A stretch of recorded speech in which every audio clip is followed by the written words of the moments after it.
Olá, senhoras, olá, senhores, tudo bem? Saúde a todos com a paz de Cristo. Pessoal, falar de derrota de Moraes e Dina é gostoso demais, né? Esses caras, né?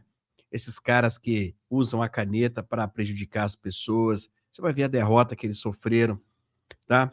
Eu vou trazer todas as informações. Eu peço que você curta, compartilha, se inscreve também nesse canal. Vem cá. Olha, pessoal, preste muita atenção. Muitas vezes a gente não dá importância e acha que não vai acontecer com a gente, e a gente acaba acontecendo com a gente. Preste atenção no que eu vou te mostrar agora.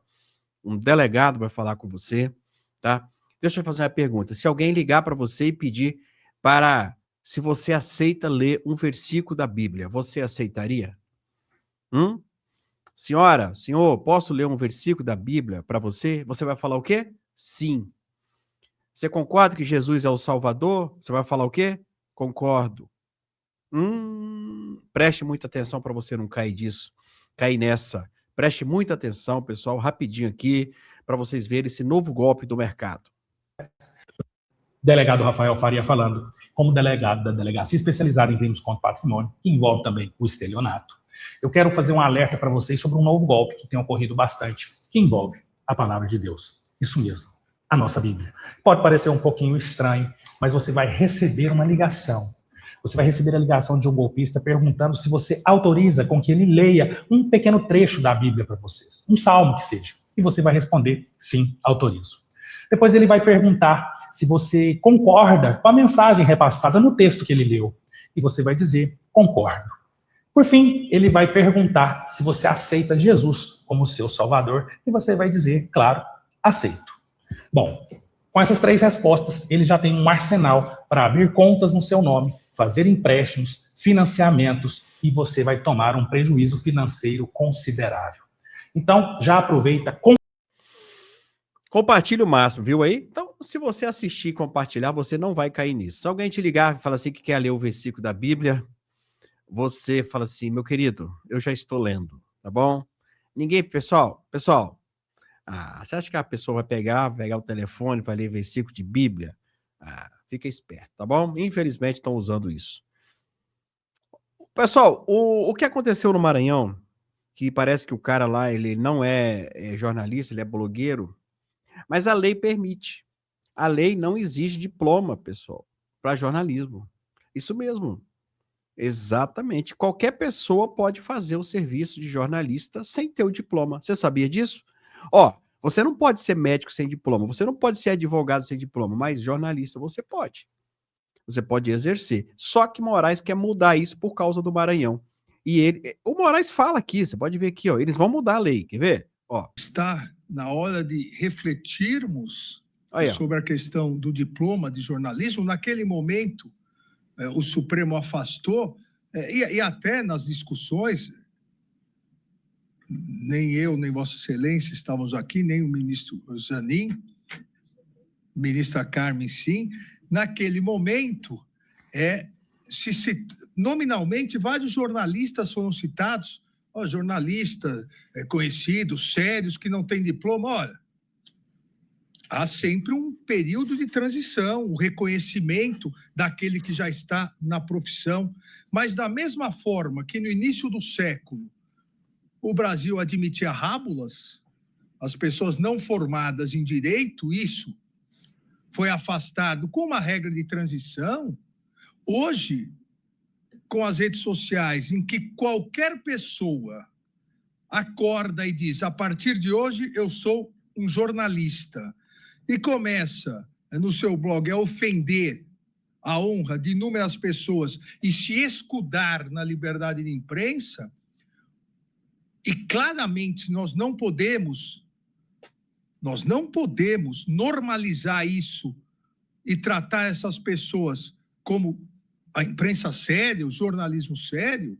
Então, talvez seja realmente o momento de refletirmos com uma regra de transição para aqueles que já exercem seriamente a profissão, mas como qualquer outra profissão no Brasil, uma regulamentação para evitar exatamente que, e Vossa Excelência disse, talvez o PCC, talvez o Comando Vermelho comece, não.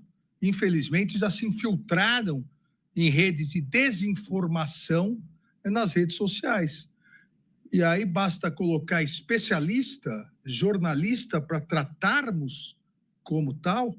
Então, é um momento de seriedade, principalmente para garantir o que é mais importante na Constituição nesse tema, a liberdade de imprensa. Ele usa a liberdade de imprensa para poder sancionar, perseguir pessoas que querem falar deles próprios, né? É impressionante como esses caras mentem. Vamos ver aqui a derrota deles, a Polícia Federal, então? Tá aqui, ó. O relatório da Polícia Federal diz não ver indício de crime em jornalista que foi alvo de Alexandre de Moraes. Você se lembra o caso do Maranhão, que é um fio enorme, com várias pontas esse fio, né? Para usar uma expressão aqui do momento, um fio enorme. O Theo Cury já explicou várias vezes para a gente o caso, que começa lá atrás, que tem todo um entroncamento de informações, que é a morte de um empresário, e aí depois crimes cometidos em você pressionar uma testemunha em cima do crime da morte do empresário. E essa pressão teria ocorrido por Raimundo Cotrim, que foi, anos depois, fonte do jornalista, que é este em questão, citado pelo Caio Junqueira. Relatório da PF diz não ver indício de crime em jornalista que é alvo de Alexandre de Moraes. Operação contra a fonte de Luiz Pablo foi determinada após ministro ver indícios de que jornalista publicou reportagens pagas contra Flávio Bolsonaro. Então tem toda a matéria aqui explicando o que diz o documento obtido, ao qual o Caio Junqueira teve acesso. Feita através da análise desta conversa, buscando ligação direta ou indireta com a troca de informações envolvendo Raimundo Cotrim, ao qual me referi agora há pouco, fora encontrado um depósito em dinheiro entre Diogo Lima e Luiz Pablo, mas que receberam o montante pecuniário na conta de outra pessoa, Danilo Cotrim. Assim, apesar de não ser possível especificar o motivo da transferência da quantia de R$100 mil entre os mencionados, percebeu-se uma vinculação através deste polo central Luiz Pablo. Porém, reafirma-se que através de que for analisado, não é cabível apontar com máxima certeza. Aí chegamos aqui na parte, que agora que eu comecei, vou até o ponto final. Não é cabível apontar com máxima certeza que a quantia se trata de pagamento destinado a matérias jornalísticas ou recebimento ligado a assuntos desse teor, diz o documento aqui obtido pela CNN Brasil. Pois bem, é esse grande debate em cima de um assunto que é delicado, que diz respeito à briga de poder, inclusive ao estado de origem de Flávio Dino, que é o Maranhão, onde ele já foi governador, e que o vice dele tornou-se governador e é um opositor político, e aí o restante tem que ler bastante para se aprofundar, tá? Então, relatório... Relatório da PF, então, resumindo, houve aquela papagaiada toda, que até os Estados Unidos já estão nesse meio, investigando, busca e apreensão do jornalista, e a fonte dele também foi todo mundo. E aí os Estados Unidos foi em cima, só tem... Tudo tá errado aí, tudo tá errado. O que aconteceu? A Polícia Federal, então, instaurou o inquérito e viu que não teve crime nenhum do jornalista, ou blogueiro, ou que seja, não existe crime nenhum. E o Dino ficou com carão e também o Moraes, pior ainda, tá? O ministro do Supremo Tribunal Federal, falando nos Estados Unidos, né, o Gilmar Mendes, rebateu, agora há pouco, qualquer hipótese de interferência estrangeira aqui no Brasil. Ainda é mais sobre os Estados Unidos.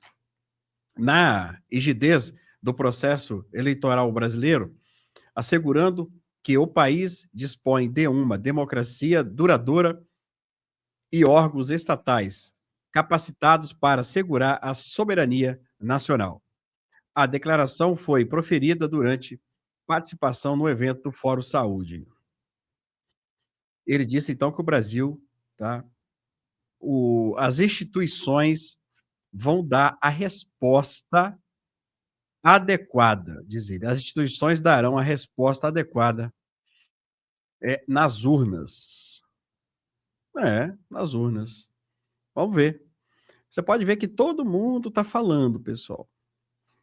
Gilmar Mendes, outro aqui, outro ali, todo mundo está falando sobre os Estados Unidos no Brasil. Só não leva a sério quem não quer. Só sei que está, sim, acontecendo isso aqui no nosso Brasil, que o Lula poderá, sim, ser capturado. Vou trazer mais informações para você, que agora eu quero trazer um assunto para você que tem muita gente recebendo muito dinheiro. E eu quero que você também receba. Tá aí, ó. Muito de gravar vídeo, tá? Mas não tinha como não vir aqui. É muito bom isso, né? Quando temos apoio. Eu descobri pela plataforma que tinha direito a um retroativo que eu nunca imaginava.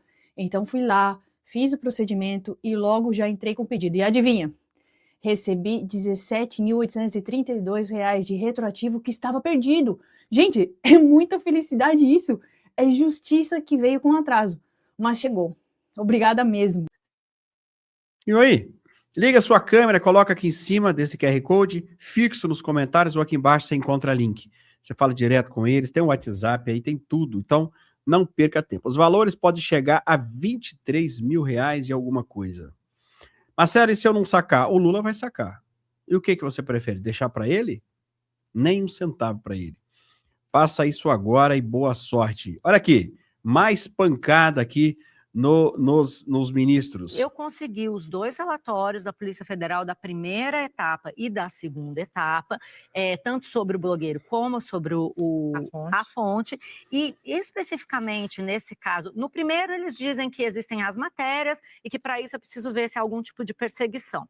É apenas isso. No segundo, já com o produto da apreensão sobre o blogueiro, eles deixam muito claro, são 2 relatórios, tem o da inteligência, dos funcionários da inteligência, e o do próprio delegado encaminhando o pedido de busca e operação sobre a fonte. E eles deixam muito claro, Camila, que não há nenhuma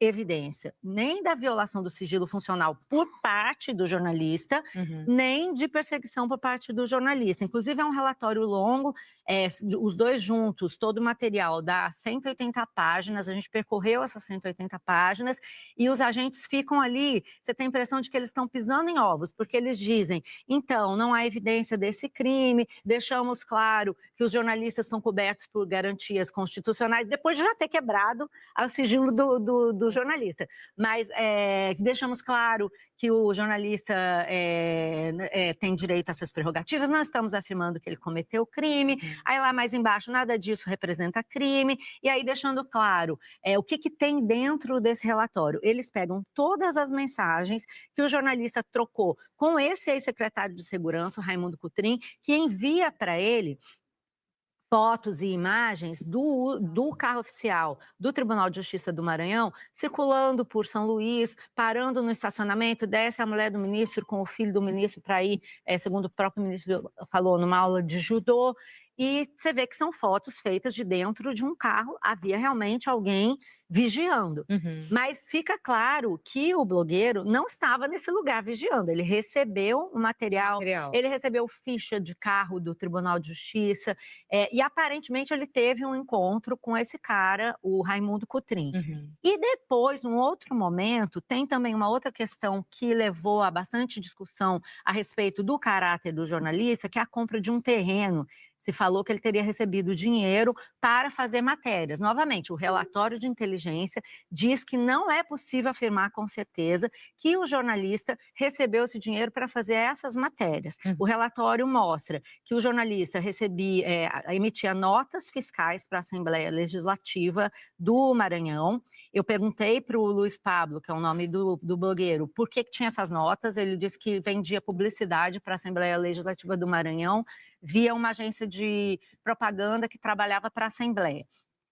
Essa agência de propaganda realmente trabalhava para a Assembleia. E quanto ao terreno, tem ali uma série de diálogos dele com um advogado chamado Diogo Lima, que para quem o jornalista mandava as matérias e perguntava o que você acha, e o cara direcionando, dando palpite ali, escreve assim, faz assado e tal. E esse mesmo cara depois ajuda ele com uma parcela do terreno que ele estava comprando lá de um sujeito chamado Danilo Cotrim, que por acaso tem o mesmo sobrenome do Raimundo Cotrim, que é a fonte. E aí até curioso, Camila, porque os agentes dizem, fizemos uma busca no IBGE e descobrimos que tem 14.788 pessoas no Maranhão com esse sobrenome Cotrim, portanto não é possível dizer nem que o cara é parente da outra fonte. Ou seja, o relatório é inconclusivo. O relatório diz que não dá para que o jornalista não cometeu o crime de perseguição, que o jornalista tinha tendências políticas contra o Dino,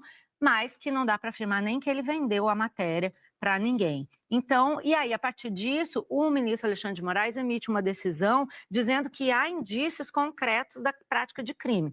Esses indícios, se eles existem, não estão no relatório que ele usa como base para a operação. Então, seria necessário que a gente pudesse entender de onde que ele tirou esses indícios que basearam uma operação tão grave, né, de quebra de sigilo da fonte, 2 etapas de operações. Bom, agora, daqui a pouco eles vão querer também colocar a culpa na polícia, né? Os ministros do Supremo Tribunal Federal. Vocês viram aí que o cara não cometeu crime nenhum. Na verdade, o Dino que estava cometendo crime, né? Era o Dino. E você vê que ninguém fala sobre isso. Ou seja, o criminoso não responde nada. E quem denuncia é que vai responder a processo. Então, ele já chega nesse processo aí, nesse inquérito à frente, né? Vamos falar também ontem da reunião que tiveram o TSE para decidir sobre vídeo de Bolsonaro, de IA, e os outros candidatos também que poderão ou não usar vídeo de IA. Não chegaram em lugar nenhum e não tem data também para pautar. Eles fizeram a reunião antes para depois decidir. A reunião aconteceu, não chegaram em lugar nenhum, e o Cássio Nunes não pautou, né, a denúncia feita pelo PT contra o vídeo. Então, e isso não pautando fica ruim para a direita. Por que que fica ruim? Porque enquanto não pautar e o Supremo decidir, ninguém pode usar a imagem de Bolsonaro. E aí? Então, e se eles decidirem, seria melhor, mas eles não decidem e fica nesse impasse toda a vida de usar o vídeo ou não. Por enquanto, está proibido de usar. Mais um terremoto. Parece que a gente fala isso todo dia, né? Ontem, antes de ontem, enfim. Mais um terremoto nesse momento no Peru, tá? A magnitude foi de 4,8, bem forte. Parece que todo santo dia nós estamos tendo relâmpago aqui e pessoas morrendo, né? Também aí. Acho que o pior deles foi na Venezuela, que foi o primeiro, né? De lá para cá aconteceu diversos terremotos. Todo santo dia terremoto. Meu Deus do céu. Polícia Federal está convicta de uma coisa. De quê? Que a Roberta, ela usava o nome de Lulinha, ela falava, eu sou o Lulinha. Eu sou o Lulinha. A Polícia Federal está convicta que ela tinha carta branca para poder fechar negócios, enfim. Tinha carta branca para negociar. Tanto com o assessor de Lula, tá? Tanto com todo mundo, tá, pessoal? Ela tinha carta branca, sim, senhor. Então, para você ver, pessoal, que a coisa está acontecendo. Eu acho que muito em breve nós teremos aí busca e apreensão e outras coisas a mais aí acontecendo aí, talvez até prisão do Lulinha. É isso que a gente espera que acontece, tá? Vamos lá, me ajuda aí a curtir, me ajuda a compartilhar, me ajuda a se inscrever, os canais todos estão caindo, a gente conta com a ajuda de vocês, para vocês nos ajudarem, né? Curtindo e também compartilhando. Precisamos muito de cada um de vocês aqui, firmes e fortes. O Flávio hoje está na frente nas pesquisas, a gente precisa dele na frente, tá? E ganhando a eleição. Não podemos regredir mais. Só seguindo agora rumo à vitória, que está muito perto. Já estamos aí no final do mês 8, né? Então, está muito perto aí as eleições. Me ajuda a curtir, me ajuda a compartilhar, se inscrever. E aqui, ó, o QR Code está aqui agora, para você ligar a sua câmera, colocar aqui em cima. É muito simples, pessoal. As pessoas, elas não conseguem. Você liga a câmera aqui, ó, pessoal, ó, clica na câmera. Pronto, cliquei. Coloca aqui em cima desse quadradinho. Coloquei, vai aparecer esse link amarelinho aqui, ó, na sua tela. Aqui o link amarelinho. Clicou no link, pronto. Aí, ó. Já entrei aí, ó. Pronto. Ó, você pode receber até R$ 23.847. Tá aqui. Segue aí o passo a passo agora. Ah, Marcelo, não consigo. Fixo nos comentários ou aqui embaixo agora. Você vai ter o link. Você clica. As redes sociais estão todas aqui embaixo também. Um abraço, fica com Deus, boa sorte, né?